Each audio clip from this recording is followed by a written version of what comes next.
Okay, I think we are live. Welcome, everyone. My name is Amna Zia. I am co-founder CEO of Fuse Financial. Fuse Financial is a simple and easy to use platform for small, medium-sized businesses to run their day-to-day financial operations. And today we have Michael with us. He's CEO of the Cyberscore.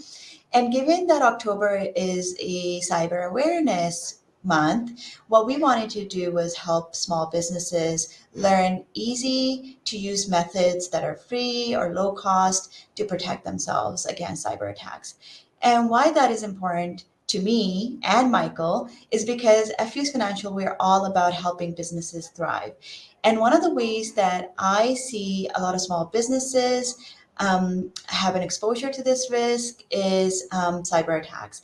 A lot of the small businesses don't think that, hey, we're big enough. I don't think we're going to get targeted. And even if we get targeted, we'll figure this out. But the cost of a cyber attack for a small business, most of the time is for them means that they will go out of business. And we don't want that. We want our small businesses to thrive, to grow, and do what they do best is to serve their customers. So, without further ado, I am actually going to pass it on to Michael so he can also tell you why he's passionate about helping small businesses protect themselves against cyber attacks. Michael? Thanks, Abna. Good afternoon, everyone. Good morning if you're on the western part. My name is Michael Bakaic, founder of Iceberg Cyber, and our website is thecyberscore.com. We're trying to pioneer the cyber version of a credit score, specifically for small businesses. With October being Cyber Awareness Month, it's a great time to talk constructively and proactively about how you as a person and you in your business can be safer on the internet. We toss around the words like cyber hygiene a lot. If you were in the workshop yesterday that I ran with the FBI, we're talking about boring basics, which we'll cover in this presentation. But really, this month is an opportunity for us to talk proactively with our communities and our friends about this wide world of the internet and how we can run our businesses with confidence to keep what we cherish safe. That's fantastic. And the reason why we partnered with Michael on this is because we are so aligned on our mission to help small businesses. And in his side of the world, he protects small business or he helps small businesses by protecting themselves against cyber crimes and cyber attacks. And we both agree our philosophy is that um, the best protection that a small business has against cyber attacks is awareness. So that's what we are here to spread and talk about what are some of the simple and easy to use, as Michael called them, boring basics, are for small business owners to protect their small business and protect their customers and continue to serve their customers. So without further ado, well, before actually we get into the presentation, Michael, I just want to talk about you are also a small business owner, right? And I want to talk about, and small business owners, the reason they get into business is because they're passionate about something. And so I want to ask you, why are you passionate about helping small businesses protect themselves? Where is this founding story coming from? It's fun. This is our Genesis story. We talk about this. We talk about this as a team, and it floats in my mind all the time. Why are we doing this? Why did we choose to start a business? Why did we choose to create a tech startup? I ran another business for the last several years. As we exited COVID, that business wasn't doing so well. But what was swirling around in the news was like everyone was going digital. People were working from home. Zoom was all the rage. Small businesses across the country were trying to digitize so that they could stay in operation without needing to have brick and mortar every day or the employees come in every day. It was a massive change in how we engage with technology in a very short amount of time, while we were also dealing with the rest of the consequences of the pandemic. Yeah.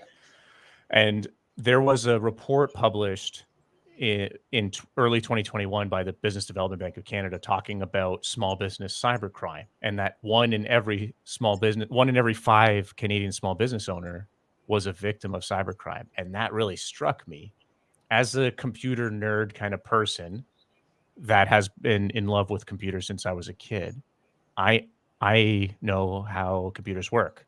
I understand the intricacies of cybersecurity. I also know that small business owners don't think about that on a day-to-day basis. Like, my father ran a small business, my girlfriend's mom runs a small business. We all know people either in or owning small businesses because that's the Canadian economy. Having 20% of our community being victimized by criminals was striking to me. Like really personally striking, because that is a widespread warfare on our economy. And in the moment, I thought, I have skills that could help people not become victims. Yeah. And like that was what was really motivated me at the time to do something about it, because I know enough about computers to help a dentist or a boat dealership not be a victim. I know Yeah. enough to do that. It's not that complicated. And that's really why I wanted to get out there and push the cyber score, because with the boring basics, which we're going to talk about today, you can get off of this like low hanging fruit list and not be one in five, not be one of those Yeah. 1 in 5 that become victims. And then, like, that's a huge thing. I just posted something this morning on LinkedIn. It was an Australian small business owner, but like, this pops all the time. So this random small business owner in Australia, they got victimized by some email scam.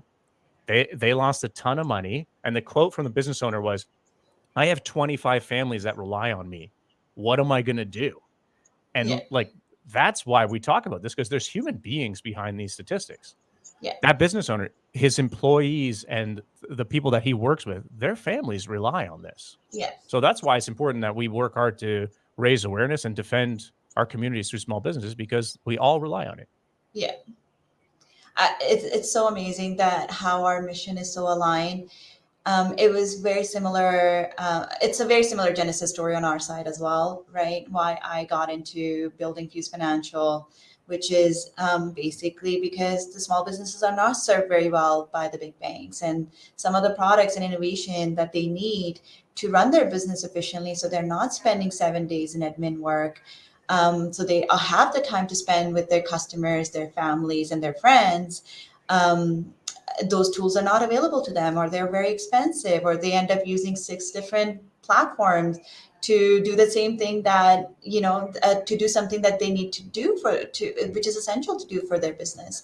And our economy and our families, like in Alberta, we were brought up by small businesses, right? Like, that's what supported my mother, and that's what supported me as I was growing up.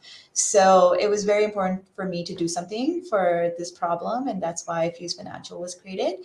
And it's a very similar story. So I'm really happy that that we're doing this together. So let's get into it.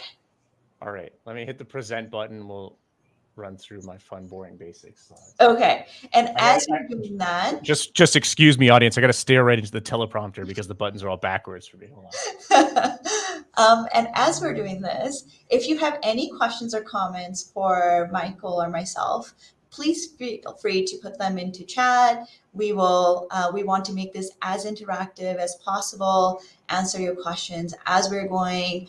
And I have some questions for Michael as well, as he's going to present this with some background, with my own personal some background in the cybersecurity space. So yeah, let's make this interactive and fun for everyone to learn, and let's not feel intimidated, because that's what we don't want to do, and that's what we don't want to feel about cybersecurity.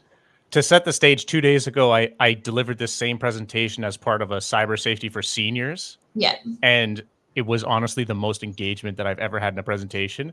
People were asking questions, writing down notes on paper. So feel free to ask questions. Yeah. There's like, raise the hand or put it in the chat. If you have questions, ask them, because it's important that everyone appreciates what we're talking about. Yeah. All right, let me dive into it. We're going to talk about the pillars of small business cyber hygiene. And I talk about it as cyber hygiene, not as cybersecurity, because I want to make it personal, like brushing your teeth or flossing. That's what we're talking about here. Really fundamental basics that everyone can do. All right, we're going to roll back the clock 18 years. Back in 2005, this is what cybersecurity looked like. Okay, there wasn't I don't see the presentation. So do you see it on your screen? I see it in this little window on the Oh, bottom. okay, you do see it on the window. I actually don't see Yeah. it on the window. Oh, I see it now. Okay, we're Yes. in. Okay, Perfect. We're the in. title slide, cyber hygiene. We got that. So we're into what was cybersecurity.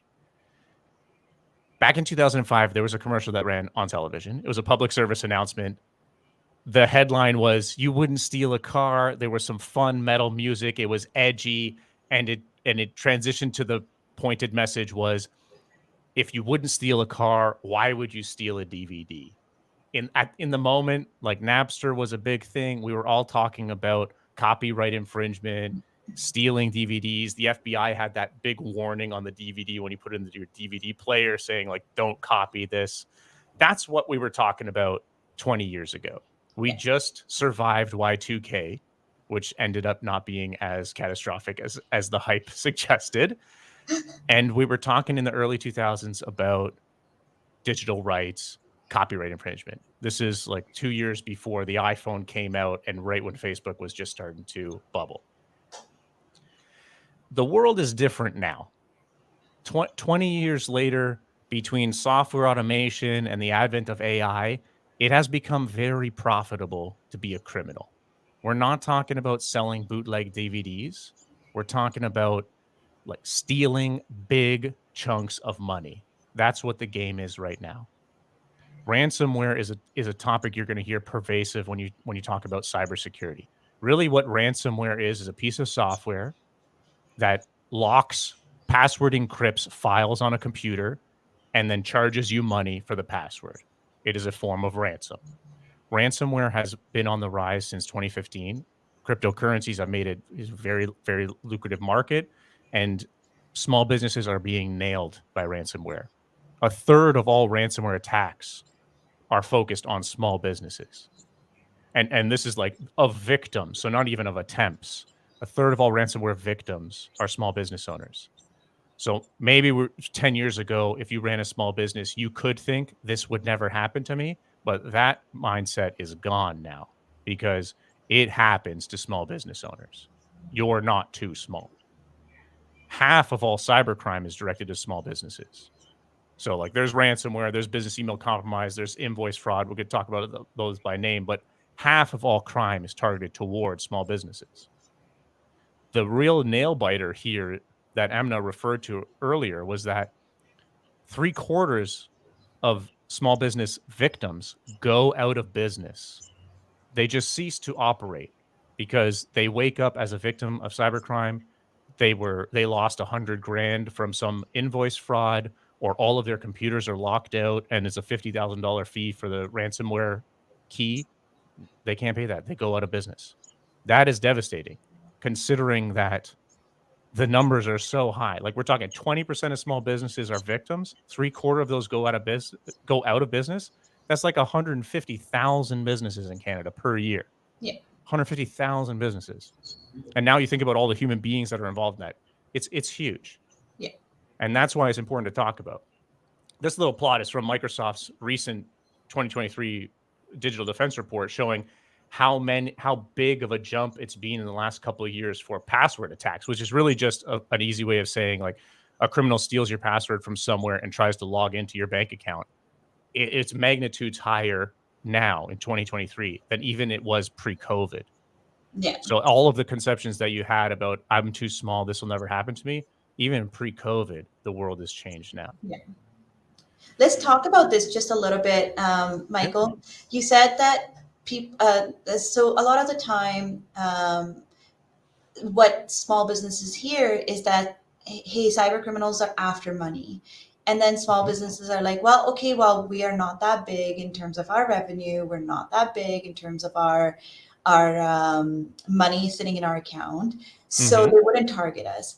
But I think the connection from what small businesses have that they're after and how criminals make money off of it is not very clear to some of the small business owners. Sure. So I would like for you to maybe help clarify what are some of the ways or what are some of the things that small businesses have that cyber criminals find very important and how they can, use those and sell them on the dark web to make money, or like what are some of the methods of monetization of the things that small businesses have?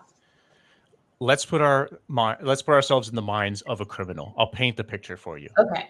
They're young, they're technologically savvy, and they're enterprising. They want to run a profitable business. In many cases, they start off as small businesses. They may end up being much bigger, but they're entrepreneurs just like all of us.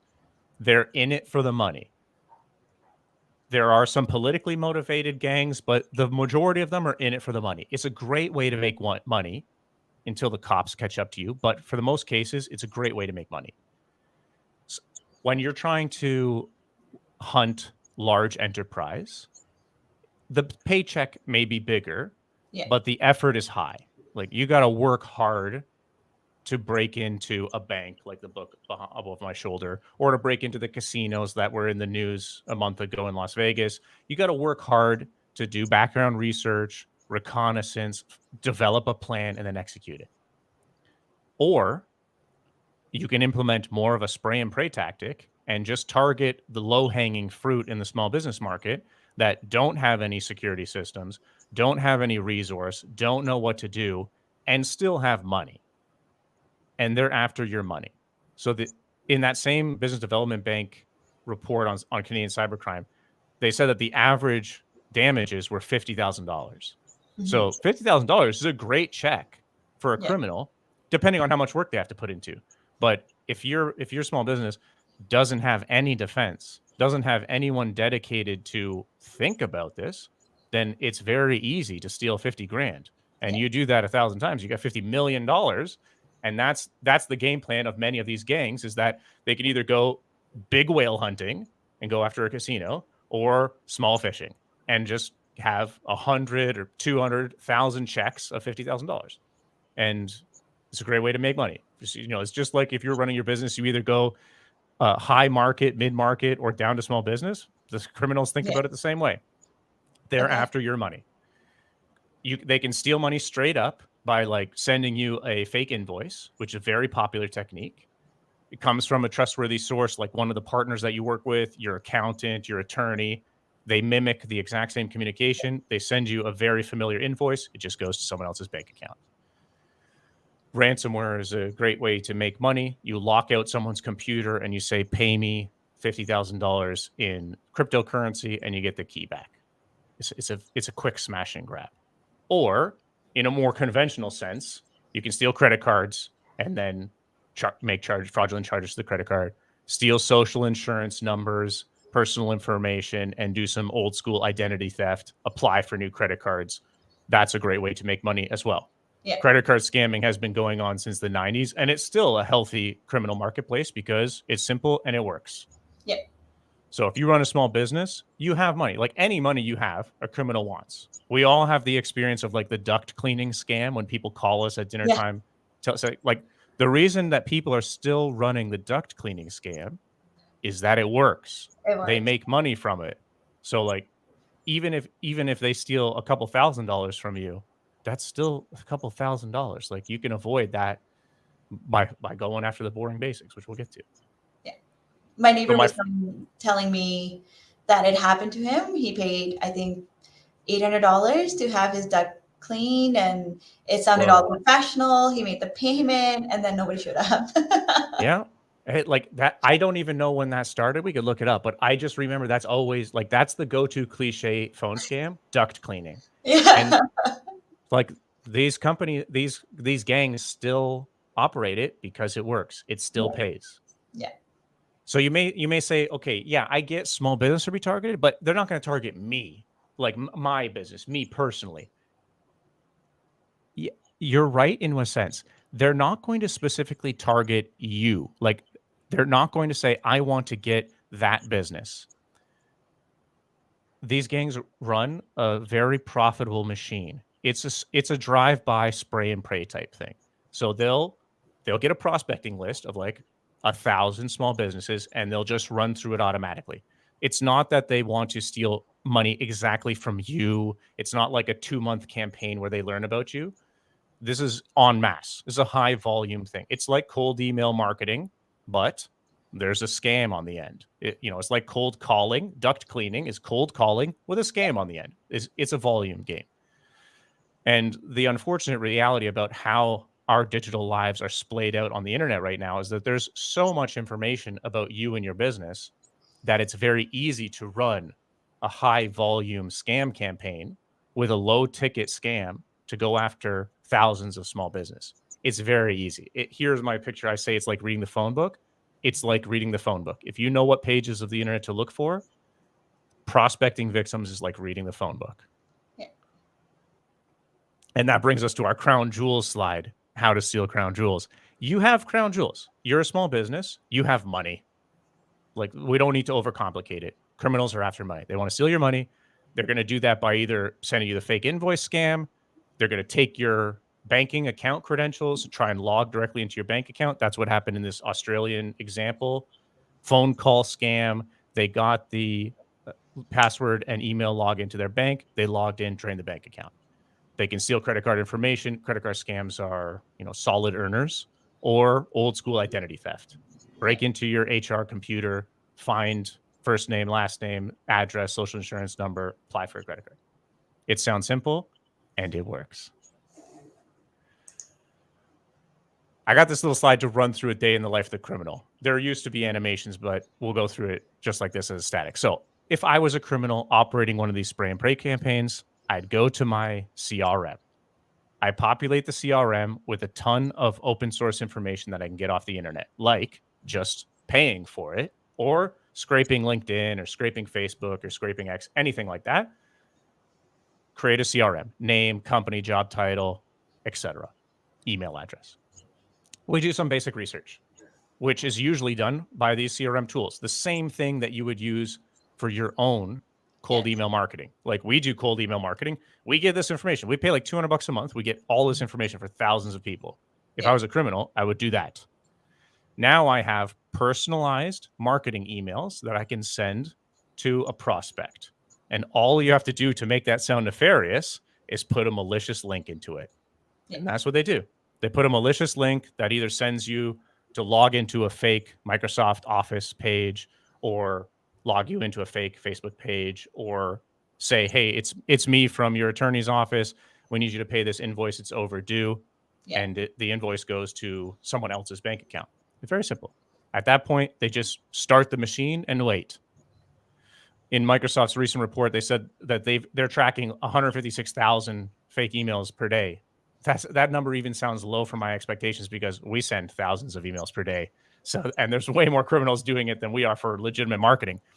But this is how the machine works now. So there's no weird special tools. There's no like underground criminal group that's like sending these. The emails are sending out just like regular cold email marketing. Use Sending Grid or Brevo. Mail. Wouldn't use MailChimp, but the MailChimp equivalent.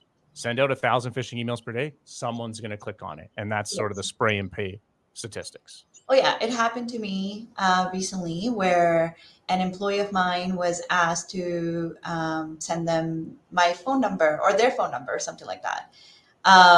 So then the employee, while we were on WhatsApp together, right? So she just sent me a message on WhatsApp, like, this is my number. Why are you asking for it again? Right. And I wasn't asking. And this is a young person. They work in, digital marketing all day long. And they fell victim of it because how good these things are. Some of these things are that cyber criminals are doing. But it was very simple for her to actually identify. She went back and she's like, oh, actually, now I looked at the email address, and this was a scam email. Yeah. Mm-hmm. Totally. We're going to talk about that right now. Yeah. No. Okay, hold on. I have a slide about that because I make it personal. Okay. Sorry, my example came too early.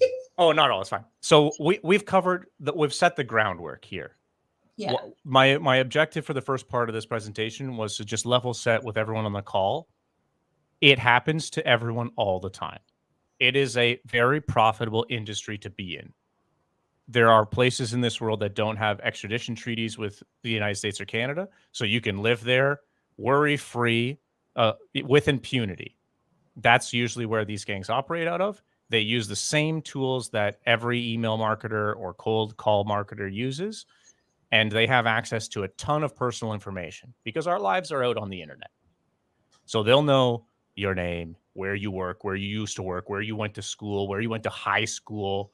They'll know what accounting company your small business use, what law firm they use, what CRM software they use. All of that stuff is on the internet. And they use that to make highly personalized emails, exactly like you would if you were trying to market to someone legitimately. And they'll put some hook in the end with a malicious link to download a file, pay an invoice, take you to a login page to steal your credentials. Yeah. The reason I emphasize this is to like reduce the stigma. When it happens, like when Amna gets the scam email, you shouldn't think, oh my gosh, I can't tell anyone about this because I'm going to feel silly. No. It happens to everyone all the time. Yeah. And we got to think about it.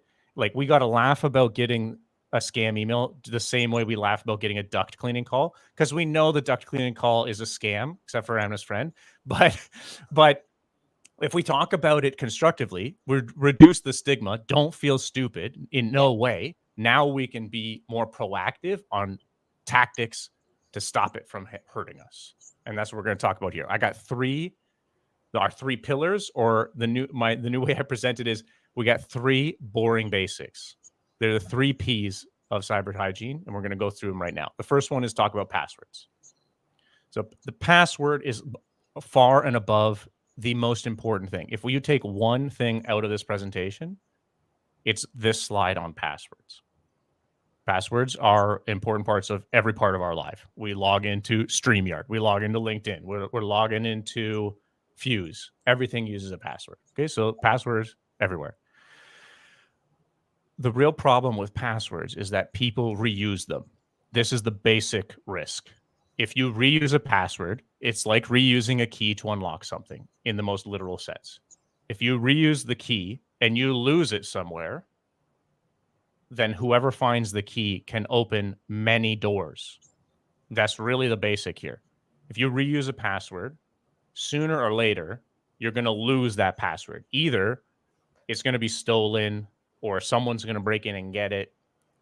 You're going to lose access to the password. If you've reused the password for multiple accounts, now you have to worry about all of those accounts being logged into. The tactic here is to use unique passwords for every account. If you can use unique passwords for every account, inevitably, when one of your passwords gets stolen, only that account is at risk. So if you lose your Gmail password, that's pretty bad, but at least your bank credentials aren't stolen and your Facebook credentials aren't stolen, your LinkedIn credentials aren't stolen. It's just one issue that you have to deal with. The stealing of passwords is a regular occurrence. What happens is that you create a login, like I just created a login for StreamYard. That's the streaming platform we're using for this. So I've created a login for StreamYard. StreamYard stores my email and password for my account on their server. They're not the most security conscious company in the world. I'm just assuming for the sake of this case study. They're not the most security conscious company in the world. They have an issue. There's a data breach. Someone breaks into StreamYard and steals all the StreamYard user data. It just happened with 23andMe last week. Yeah. It happens at least once a week statistically. At least once a week, some notable cloud provider, some SaaS platform, will have all of their user account stolen. And so criminals do this because they know statistically people reuse passwords. So they steal, like they go to the lowest security cloud provider. Let's say StreamYard. Sorry, StreamYard, just for the sake of the case study. They'll steal StreamYard's user data and then take my email and my password and try and log into Fuse, RBC, TD, every bank possible, hoping that I've reused the password. Then they log in, take my money. That's it. It happens so often. It's a great business. That's why criminals are breaking into these places all the time. Like, why would you steal 23andMe's user data? The genetics is fine, but they got 14 million people's email and password combos. Yeah. And out of that 14 million, the majority reuse their password, statistically speaking. Yeah. So that's millions of people that they can log in to other bank accounts for, log into their Facebook, log into their LinkedIn. It's easy pickings. There's no like supercomputer trying to guess your password. They just go get it from somewhere. So the point here is the takeaway that you should all write down: use unique passwords. The easiest way to do this is with a password manager. I use Bitwarden. That's why I put it on this slide. I personally use Bitwarden, and I use it for my business. All my employees use Bitwarden. It's totally free.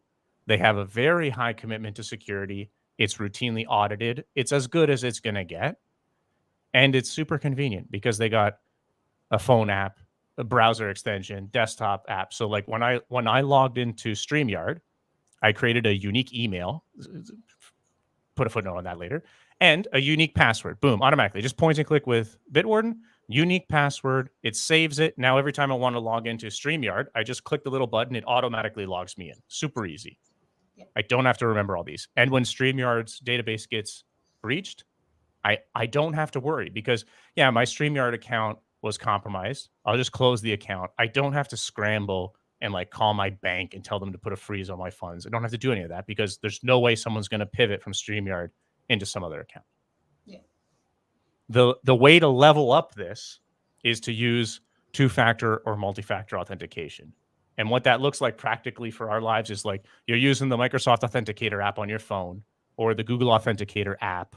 Apple has an Authenticator app as well, which requires you when you log into, let's say you log into Fuse and it says enter your 2FA code or multi-factor authentication code, press your fingerprint, you get your code, and you log in. Yeah. The reason it's called multi-factor is because you need more than one thing. You got the password, you got your fingerprint, and you got your phone. All three of those things make it harder for a criminal to impersonate you. And the backup that I have on my pitch for this is that this little distribution plot is from Microsoft, again, from their 2023 Digital Defense Report that came out October 4th. They say, based on the studies they've done of all of the data that they collect, 99% of small business cybercrime can be prevented with these cyber hygiene points. And the first one is enabling multi-factor authentication. So that's why it's so critical. If you take one thing out of this, get a password manager, use unique passwords. If you're comfortable with that, enable multi-factor authentication, at least on your email and your bank accounts. Yeah. Those are the most important things for you. It's going to be an extra step that you have to take to log in, but it takes like 5 seconds, and it stops like 99% of the attacks that'll come at you.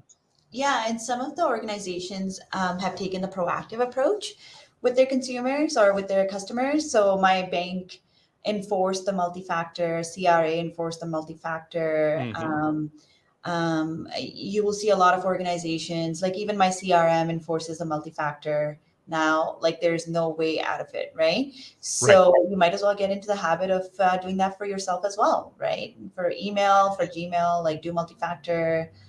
And I just want to take a moment here and acknowledge John Hartney is on the call with us. He's watching, and he just sent me a note on message saying, cool cybersecurity session. Nice to see it broken down to that level. So there's some feedback coming in. Good. I don't see the messages. So if anyone says anything, yes, break it out. About the multi-factor authentication thing, this came up in a conversation I had talking about the 23andMe breach. 23andMe is unique because they also have everyone's genetic information. They use genetic information. That's weird. We won't touch that. But the topic of conversation was around enforcing multi-factor authentication. Like, should it be mandatory? Yeah. I know that it's an extra step, and some people perceive that to be a hassle. I want to make this personal for you. Like, think about it from your personal lens. All of the users in 23andMe, they're facing the burden right now. Their information was stolen. Yeah. The corporation 23andMe, they're going to face some like financial damages, whatever. They don't care because their personal information wasn't lost. Mm-hmm. So like they could have mandated multi-factor authentication, but the users, like I'm talking to you on the call, you should do multi-factor authentication because you're the one that's going to be left holding the bag. Your personal information is lost. So like, don't get mad at 23andMe for not mandating it because whatever, they're not going to do it. we take the responsibility on. That's why, like, the CRA, I do the multi-factor authentication. It's a lot of extra steps. They text me and they ask me a bunch of other questions. You know, like it takes me a minute to log in, but that's really important to me. You know, like my bank the same way. We have the multi-factor authentication app. It takes an extra second to log in. That's okay, because it's really important to me. If I lost all my money, that would be bad, right? And the bank probably isn't going to help me if that happens. So I got to take the personal responsibility. And that's why, like, these cyber hygiene things, they're great for your business, but this is on a personal level. You can do it on a personal level and then be a role model for other people to say, yeah, multi-factor authentication, it's not that cumbersome. And it's going to stop 99% of all attacks against our company. That's worth the effort. Yeah. Fuse Financial will be enforcing multi-factor as well. Mandatory? Yeah, we will be making. There you go. Lead by example. That's what you're telling your clients is Fuse Financial is an expert in protecting you and your business. We think it's so important. We're going to need you to do an extra step to log in, but this is how we stop you from having all your money stolen. Is that a good trade? That's a good trade. I think so. All right, on to boring basic number 2. The first one was passwords. That's the first P, passwords. The second P is patching. And patching really just means installing computer updates. Yeah. So I'm on a Windows computer now. I got an Android phone. If you have an iPhone, you have a MacBook, they all have routine security updates. Microsoft does one the second Tuesday of every month. It's called Patch Tuesday. My phone gets it on the 5th day of every month because I got a Google Pixel. These companies are spending a ton of time and money chasing down security flaws and then creating updates to send to the users. You're an important part of this value chain because in most cases, you have to do something to install them. You got to like press the install button, or you set it to automatically update, or in many cases, you just need to like restart the computer or reboot your phone. This is the reason it's one of the boring bases is because it's super boring. Like, we're talking about just installing updates, but it is pivotal in keeping your devices secure. Yeah. Because when we're talking about like password stealing, that's why we got a password manager. That's how people are breaking into bank accounts. But stealing data off of your computer, ransomware, the criminals are exploiting old, insecure software. That's how it works. And then Microsoft will learn how these criminals are deploying ransomware. They'll create a security update. They'll send it to all the users, and you got to go into Windows settings and update your computer. Yeah, and these companies are very proactive in finding vulnerabilities or open system patches or whatever. I think it was Microsoft that just put out a competition, $150,000, whoever discovers or $15,000, whoever discovers like a vulnerability in their system. Totally. These are called bug bounty programs. Yeah. And they, like Microsoft, Apple's got a huge one. Many of these companies have big checks that they hand out to security researchers that find security flaws, because like Microsoft is the trusted supplier of like probably hundreds of millions of users, right? If they didn't have a focus on security, we wouldn't be their users anymore. So they value it. They're a huge target because everyone uses Windows or Apple Mac OS stuff. They're a huge target, and they recognize the importance of being the trusted partner. So they spend a ton of money and time trying to protect us. So let them. Like that's really the takeaway from this boring basic. Let them just install the security update. That's it. That's all you have to do, and you let the professionals take care of the rest. All right, moving on to the third boring basic, which in the 3 Ps is phishing. So phishing, spelled PH, is the act of trying to trick someone with an email to do something that they don't want to do. So just as like it's inspired by phishing with an F-I-S-H-I-N-G. We're trying to hook a fish to bite our lure and do something that they shouldn't. When it comes to email phishing, what that means is like, I'm going to send you a scam email. I want you to either pay this fake invoice, click on this link to download the ransomware executable that's going to install and screw up your computer, or take you to a fake login page to steal your login information. That's what email phishing is. The reason it's a boring basic is that this is the highest frequency of attack that's going to come your way. Just like the duct cleaning scam. That's an attack. They're trying to steal money from you. Let's call it an attack. Email scams are by far the highest volume of attack technique that is directed at small businesses. So the listeners appreciate this when I say it. You're going to get this daily. I got 4 scam emails already this morning, and it's a fun, curious campaign that they're running, and I'm tracking it because I'm curious how they're working in it. But I got 4 scam emails just this morning, and I haven't looked in the last hour who've been on the call. I probably got more because they come so often. Yeah. You're going to get multiple per day. Microsoft and Google filter out a lot of them so you don't see them, but they're going to come through to your inbox and your employees' inbox daily.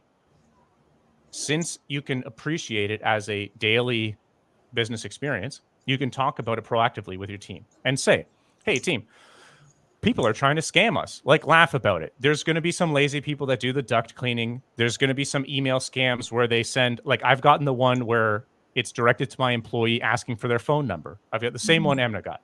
And tell your employees, you're going to get these. You're going to see them. Be vigilant because people are trying to steal money from us. Be clear with your employees. People are trying to steal money from us. Plain and simple. They're going to try and do invoice scam. They're going to try and log in and take you to a fake login page to steal your account credentials, or they're going to try and get you to download something to lock out our computers. So if you notice any weird email, just delete it. That's the basic way to deal with this. Tell your employees healthily so that they can be on the lookout for it. And I'm going to show you exactly one, and this is me, to show you what it looks like face to face. So this email was 2 weeks ago, October 2nd. It was supposed to be directed to me. In many cases in these campaigns, they just guess what your email is. So they guessed my email. That's not my email address, by the way. You can try emailing it and it'll go to my spam filter, but they guessed my email. Okay. The from address, they tried to impersonate me. So they were probably hoping that it went to one of my employees, not me.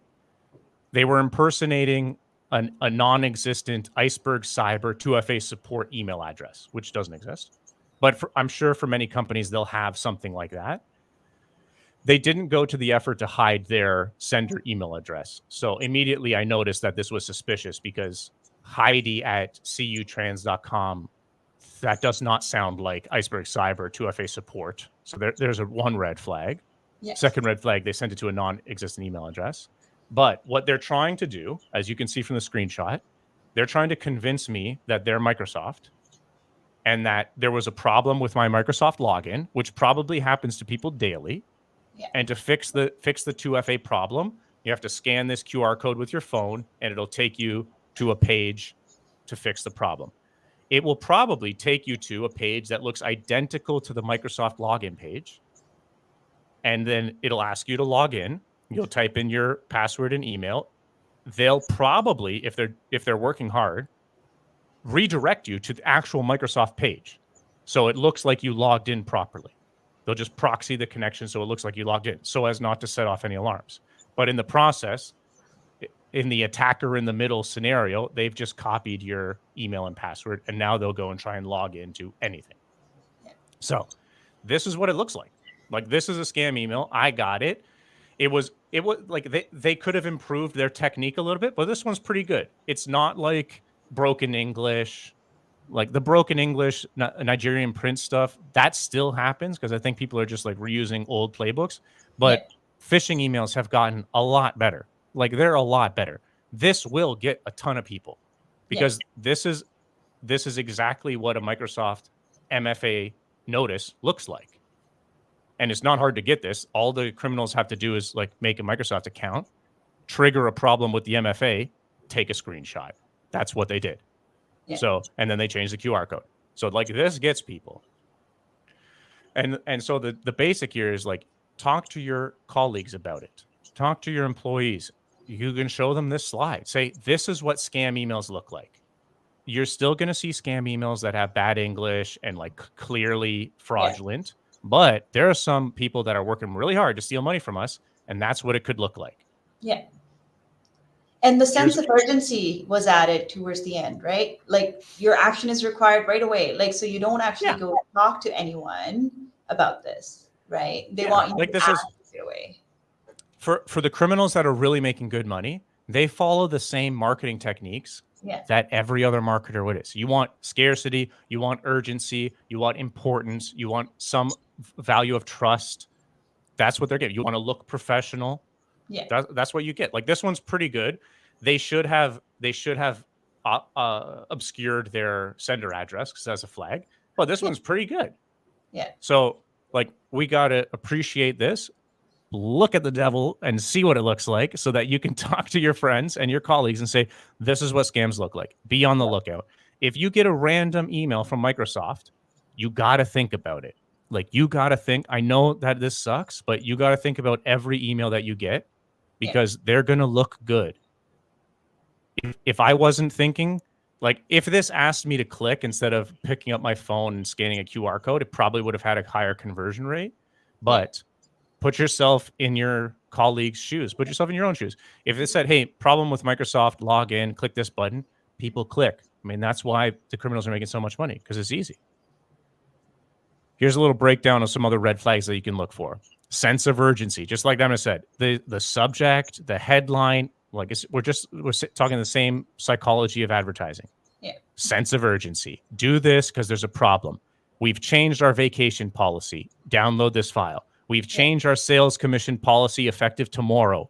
That's a good one. That hooks people a ton, right? Like these are great ways to grab people's attention. Look for suspicious sender addresses. This is a cut out of a bank. So in my case, it said Iceberg Cyber 2FA support. That sounds kind of legitimate. If it wasn't me, like if it was one of my employees, they probably would have said, okay, yeah, 2FA support. We use 2FA. Mike told me to use 2FA. I got it. What's this about? But the sender email address, heidi@cutrans.com. Okay, that does not sound right. So that's a flag in your mind. Yeah. What else we got? Generic greetings. No, you're going to get personalized greetings. Spelling mistakes rarely, especially with ChatGPT. ChatGPT writes great emails. You're not going to get grammar mistakes. You're not going to get spelling mistakes anymore. Like if you're working with a criminal that is trying hard. Yeah. And the hooks are always going to be a link or download or acquiring more information. Let me break through each one by one. So in my case, it was a link. It was a link in form of a QR code, which if I was consulting them like Jim Moriarty, I would say, don't bother with that. That's too much work. But this is a link. It'll take you to a malicious website. So they're going to send you a link to take you to a malicious website. Or they're going to ask you to download a file like job applications. Job applications, very hot email scam technique because they'll be sending it to HR. HR holds a ton of private information like passport, social insurance number, driver's license, all that stuff. And HR receives emails all the time, especially for job applications. So I'll pretend to be a job application. I would like to apply for a job here. Here's my resume. Download this PDF file. This PDF file is actually malware. Yeah. And it will install ransomware on your computer. That's what we're looking for. Or like in Amna's case with the email, with the phone number, they're looking to reconnaissance information from you. Yeah. Or it's just like an initial step of building trust. Again, from the classic marketing playbook, like you want to give, then ask. So in that case, they were trying to establish a relationship. Say, hey, employee, I just need to update my account with your information. What's the deal? They reply, okay, great. Now, just like feeding seagulls, this criminal knows that there's a human on the other end. They reply back with another automated email. Okay, hey, great to catch up with you. Thanks again. Hey, I was just reviewing your latest file. I was just reviewing your vacation policy. Yeah. We changed it. Check out this PDF. Okay, so now we know what it looks like. We get to what to do. I don't want you to think that like I'm rattling the saber is saying that like the boogeyman's coming for you, but this happens all the time. It's the unfortunate reality of the world we live in. Scam emails happen all the time, just like you get scam phone calls all the time. Yeah. Talk about it proactively with your team. Tell them people are trying to steal money from us. They're scammers. Be suspicious of all the emails that you get. I know that sucks, but that's the world we live in. Be suspicious. If someone's asking you to pay something, asking you to click on something, asking information, be suspicious. If it doesn't look right, just delete it. Report it as phishing, report it as junk, block the sender. Whether using Microsoft or Google, both have those buttons clearly on the top bar. So if you see a phishing email, click mark as phishing. That way it helps Microsoft filter it next time. and just delete it. Don't click on it. Don't try and see if it's phishing. Don't run the risk. Just delete it. So we've covered the 3 P's: passwords, patching, phishing. Those are the boring basics. Use unique passwords, use a password manager. Update your computers. Very basic. Update your computers. Everyone can do that. Talk to your team about phishing. Be suspicious. You're going to get phishing emails. It's a reality. Don't stigmatize it. Someone's going to click on it. Okay, statistically, people click on it all the time. It's the number one cybercrime to small businesses. So people click on it. Don't stigmatize your employees. Don't call them stupid. They are not the weakest link, because if you didn't have employees, you wouldn't have a business. They're important. They're critical. And really, when it comes to phishing emails or any type of computer scam, they're the most valuable part of this chain, because the human can think dynamically. Yeah. So empower them with this information. Make them feel comfortable. Talk about it. And that's where we get to what we do at the Cyber Score. The Cyber Score is our cyber version of a credit score. Our mission is to try and bring all of the complexity out of cybersecurity so that everyone can interact with it on a normal level. You can appreciate what we're talking about. So we run these cyber scores. You get the lay of the land of the security of your business, helps you prioritize fundamentals. Most importantly, be informed on where you need to spend your IT budget. And we can help you find IT partners in your area that are professionals and the best in their jobs, so that you can make a cost-effective decision, protect your business, protect your money without breaking the bank. That's an example of what one of the cyber scorecards looks at.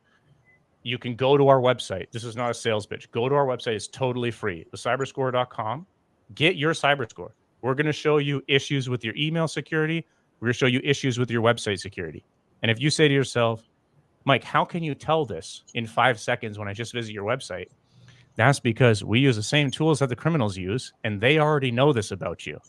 And that's like we're playing an uphill game of chess where we don't know all the pieces. The criminals can see the board.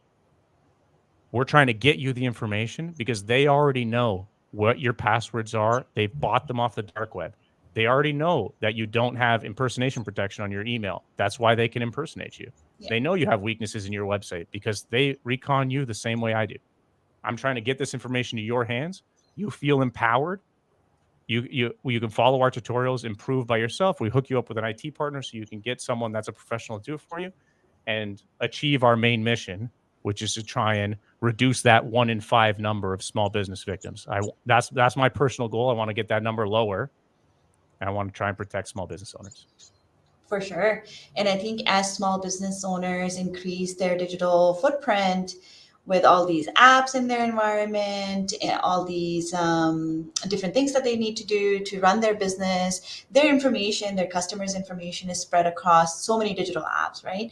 So they need to protect themselves. One of the ways that I see they can do that is by having Fuse Financial as a platform where all of these things that they need to do for their business, like send invoices, collect payments, banking, cards, pay their bills and vendors, are all centralized, and it's built in a way where checks and balances are put in place. So you're not paying a vendor when the vendor is sending you like a pretend invoice is coming in to you saying, hey, pay me.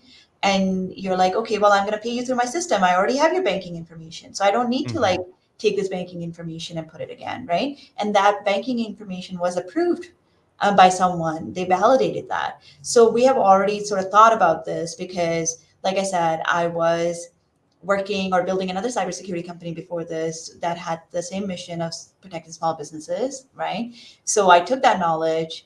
As I was building this, I'm like, okay, well, no, I got to do all these things for small business owners as well, because it needs to get that easy, right? For them to like not spend so much time in admin work, not spend so much time fearing, and actually have a system that works for them.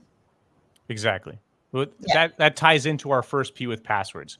Yeah. What we're trying to do is reduce your risk surface. That's what we're talking about. Yeah. Even with the cyber score, like the cyber score is a quantitative measure of your risk surface. Your risk surface grows every new account that you create. Yeah. Simply because the criminals assume that you reuse passwords. So every new account is a great way for them to steal that password, break into your bank. So reduce in any way that you can consolidate and reduce your risk surface is a great way to boost your security. Yeah. Well, that's it for us. There are a few comments and questions. Fantastic. What data backup and recovery strategies do you suggest for a small business on a tight budget? Fantastic. Like this is when you're feeling good with the 3 Ps, the boring basics, data backup is the next best thing. It's a reactive strategy. So that's why I dropped it from the boring basics. It's not proactive, but it's critical because inevitably something will go wrong. You need to plan for that day. If we expect it to happen, we need a plan to react. And data backups are the easiest way. At our business, we have a couple different vectors. They're all super basic because this is a 5-person company right now. We've got an online, like a cloud data backup that we have a scheduler, and we have an offline one when we have an offline one where I unplug it and I take it to a different facility. But when I talk to small business owners and you're starting like from ground zero, all it really needs to be is like a calendar reminder once a week, once a month. Copy all of the files from your Google Drive or your OneDrive, zip them, put them onto a hard drive, unplug them from the computer, put them in the safe that you have in the office, put them in the locked filing cabinet. That's what it breaks down to at the most basic level, because what you're trying to prepare for is the day where you lose all of your computers. Like, just assume that you lose access to all of your computers. You got to buy new computers and you need to continue operating your business. So like, you're going to need all your financial information, your CRM, all of the client files that you have. Depending on what business that you're in, you may need some other professional services data. You need that. So save the data, buy a hard drive. It costs like no money. Buy a hard drive every month, make a zip, put it on the hard drive, unplug the hard drive, put it in the locked filing cabinet or the safe. That's a data backup. If you want to, go to the next level, there's plenty of services to do this for you automatically. OneDrive, Synology. There's tons of vendors that can do this automatically. You install like a little software on every computer, like Google Drive or OneDrive, and then it automatically copies files. Or if you have an IT provider, there's more like commercial data backup solutions that are rock solid, easier to recover from, which is an important part, and they would give you great solutions for that. Yeah. One of the questions that I get from small business owners, like, we're so small, when is the right time for us to invest into, into cybersecurity practices, or like set aside a budget per year for cybersecurity spend? And I honestly don't have an answer for that because I'm not. Well, here's my answer. Yeah. If you can confidently say that you're good for all three of the basics, then contact me and I'll give you a number and a day. Like if you're asking me, Mike, I got all these basics covered. We got password manager. We have monthly meetings talking about email phishing. We're patching computers weekly. Okay, great. Contact me on LinkedIn. I'll tell you how much you should spend and what at your growth stage you should start spending it on. Yeah. But like we're talking about 1-2% of your operating budget. You spend 1 or 2% of your operating budget on IT, like professional IT and cybersecurity, you're going to be rock solid. Like, you're not going to have to go to sleep sweating thinking, what if I wake up and all of my computers are locked out from ransomware? You won't have to think about that. Because like with 1 or 2% of your operating budget, we can get you an IT service provider like in your town. They will provide you with great service, stress-free IT, bulletproof cybersecurity, and that's what you can expect. Yeah. So everybody that's listening, please go to cyberscore.com, and I think you just put in your website, and the technology that Michael has built does the rest of the analysis. So I sort of did that for Fuse Financial, learned a ton, improved our security posture, and I think every small business, like, you want to know what your credit score is, right? Just so you know, there's no random people that have opened like fraudulently loans or accounts on your behalf, things like that. It's an informational tool. It helps you manage your debt, right? And I think what Michael is doing is really great for small businesses, because he's taking the stigma and complexity out of cybersecurity and saying, hey, check your cyber score just by putting your website domain in there. And we will do all the analysis and tell you some of the things that you can easily improve and some of the things that you need to improve, right? And we will set you up with a partner. So if you have any other questions, we are at the 1 hour mark. Please let us know. If you're shy about asking these questions, feel free to reach out to us on LinkedIn. We're happy to answer any questions you have. And thank you so much for joining us for this session. Michael, do you want to say something as well? You covered it great. Like you made the pitch for me. My mission is to try and get the information in the audience's hands. There's tons of information out there for free. All three of the boring basics you can achieve for free. Yeah. I do that specifically because I'm not here to sell you something. I'm here to make you feel empowered. Exactly. Start with the boring basics. There's tutorials on our website. Our cyber score is totally free, designed for that exact purpose, to put the information in your hands.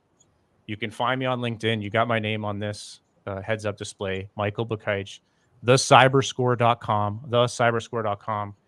I look forward to talking to you about it. If you have any questions, shoot me a message on LinkedIn. I'd be happy to go one-on-one with you and help you with something personalized. Fantastic. And we will make this webinar available on cyberscore.com or Fuse Financial blogs. You can watch it, and there would be a summarized blog about it as well. You can share it with other small business owners, these tips that you learned today. Thank you so much for joining us. Have a fantastic day. Bye.